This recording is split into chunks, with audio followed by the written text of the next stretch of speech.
and today we will have a live look at Moss Club basketball.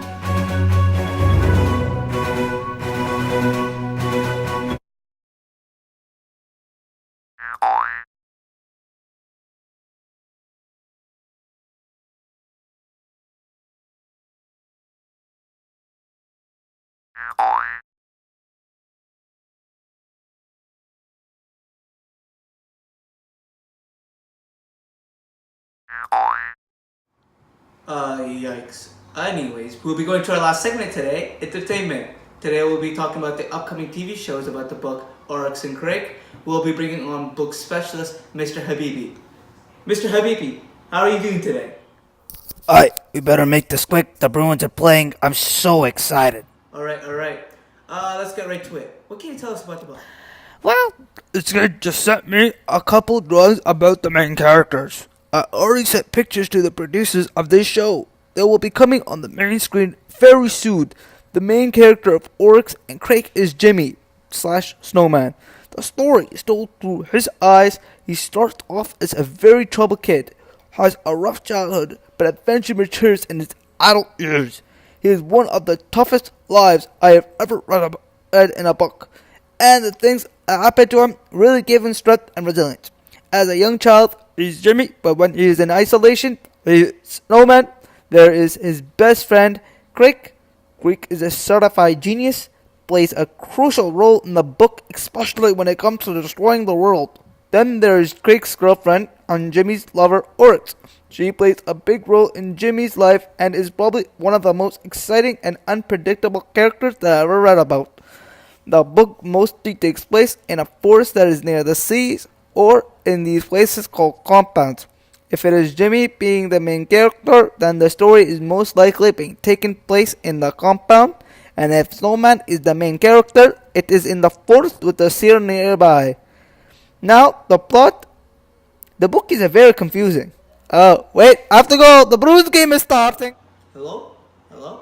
And it seems that we have lost connection. That's not a problem. We'll now go to our senior book advisor, Mr. Hussein Baba. Mr. Hussein Baba, can you hear me? Yes, sir. I can hear you. How are you feeling? I'm feeling great, Mr. Hussein Baba. So, Mr. Habib was just on the line with us, but he had to leave.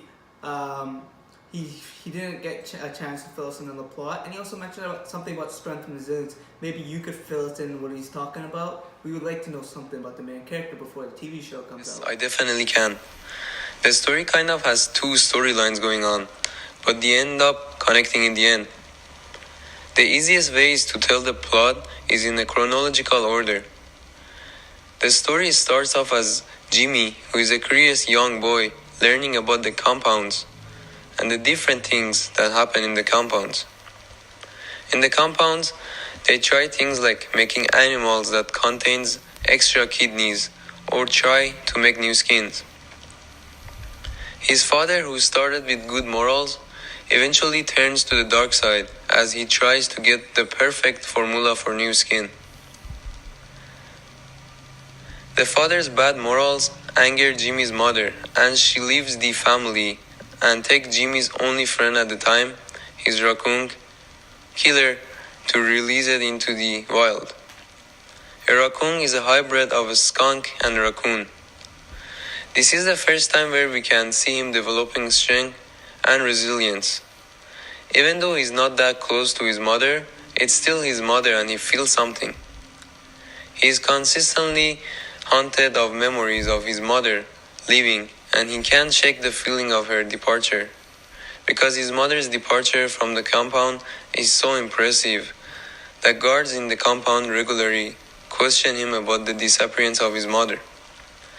Like many people, when you lose your mother, it affects you, especially at such a young age. Don't forget, as a young boy, he had trouble making friends, so that raccoon was someone who he shared his feelings with daily. Eventually, he meets Crake, and who feels the whole of a best friend, and they become to be very good friends who did many things together, such as watching execution and pornography. In fact, they were watching a pornography starring a young child who we later realize is Oryx. In this moment, Jimmy falls in love with Oryx. Anyways, life goes on. They graduate high school. Crake goes to fancy university, and Jimmy is able to get into a much lower end school. Wait 1 second, Mr. Hussein Baba. I think we just have Mr. Habibi back on the line. Hello, Mr. Habibi, can you hear me? I'll take over. The Bruins stink. Anyways, back to the plot. The two lose contact, and Jimmy's probably at his lowest moment at this time. He just graduated from university and works a job at some complex, which he hates. Things turn worse when he opens an execution website and sees his mother being executed. Crake hears of this and travels to Jimmy's complex and eventually offers a marketing job to Jimmy on this new pill he's working on. So Jimmy begins his job as Crake's marketing manager. Jimmy is given special privileges such as leaving the building and receiving these injections to the diseases that you can get in plea bands, which we later found out is a lie. Jimmy's job was to market the Bliss Pill. The pill was created to encourage sex and help out happiness and health, and also be a sterile drug so there isn't any overpopulation. Then Crake shows him the real project he's working on, which is creating the perfect species, which he calls the Crakers. Jimmy sees a human in the Crake habitat that is teaching the Crakers, and that human is Oryx. He very quickly realizes that Oryx and Crake are dating, but Oryx doesn't feel emotion from Crake that she wants, so she makes herself available to Jimmy, who shows the emotion she wants. Jimmy and Oryx fall in love, but Oryx doesn't want to betray Crake because she agrees with his view on the future.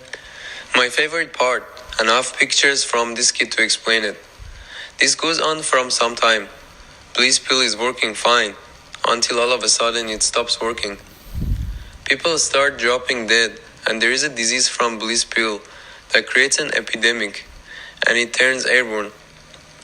Jimmy hides in the Cracker airlock, hoping to save himself, and in there, he puts 2 and 2 together. Crake wanted to destroy the human race, to make his perfect race exist. Crake shows up at the airlock with a sleeping Oryx in his arms. Jimmy opens the airlock, and Crake slits Oryx's throat and tells Jimmy that he's immune to the disease. Jimmy kills Crake with a spray gun and realizes his future is now with the children of Crake. And this is where he gains the most strength and resilience. Not only is the love of his life and best friend dead, the whole human universe is dead. What does he really have left to live for? I'll tell you what he has left to live for. He lives for the children of Crake, even though they consider him an outsider. He can't live in the compounds anymore because the pill is airborne and has made Pigoons into savages. They kill everything in sight. So he has to live off the land while also teaching the children of Crake things they don't know in hopes that they'll help him survive. Think about the strength and resilience he has. No one to talk to. The memories of his father, mother, Oryx, and Crake constantly haunt him and affect him, and he barely knows how to get the proper nutrients into his body. He's also slowly losing his memories. In order to get rid of his reality, he changed his name from Jimmy to Snowman, but eventually he has to go back to the compound to get some food and... 1 second, we just got breaking news. There has been a scene from the Oryx and Crake has just been released online. Here is the scene right now coming to you live.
Mr. Habibi was just about to get to this part.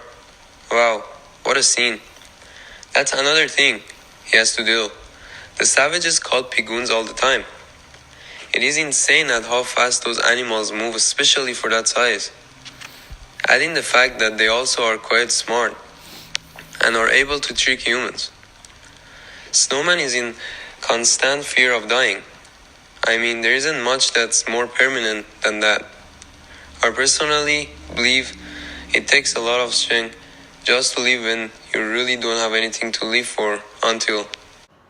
Hey, we don't want the spoiler. We don't want the whole story, of course. Don't worry, folks. The TV show has not been spoiled, as the book and the TV show are not similar. Thank you, Mr. Hussein Baba and Mr. Habibi, for their insight. Tomorrow evening, we'll be back, same time. Mr. Rhapsody, signing off.